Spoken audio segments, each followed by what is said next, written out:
بسم اللہ الرحمن الرحیم۔ محترم ناظرین، السلام علیکم ورحمۃ اللہ وبرکاتہ۔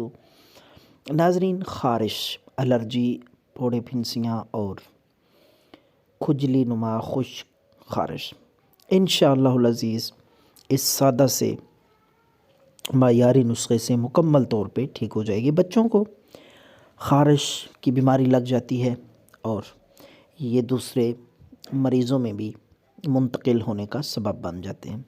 تو سب سے پہلے آپ صفائی ستھرائی کا، بچوں کے لباس کا بہت خیال کیا کریں، اس سے یہ بہت تیزی کے ساتھ پھیلتی ہے۔ تو بات لمبی نہ ہو جائے، بات کرتے ہیں نسخے کی۔ دو ہی چیزیں ہیں اس میں، پرانی سے پرانی خارش انشاءاللہ العزیز ایک دفعہ لگانے سے ہی ٹھیک ہو جائے گی، چاہے بڑوں کو ہو یا بچوں کو۔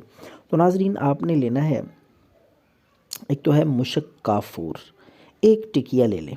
صرف آپ کسی بھی پنسار سٹور سے یہ آپ کو مشک کافور مل جائے گا۔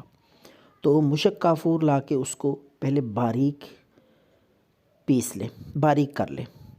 جب وہ باریک ہو جائے اچھی طرح، تو اس کو آپ سرسوں کے تیل میں 50 گرام تیل لے لیں، اس میں اچھی طرح مکس کر لیں۔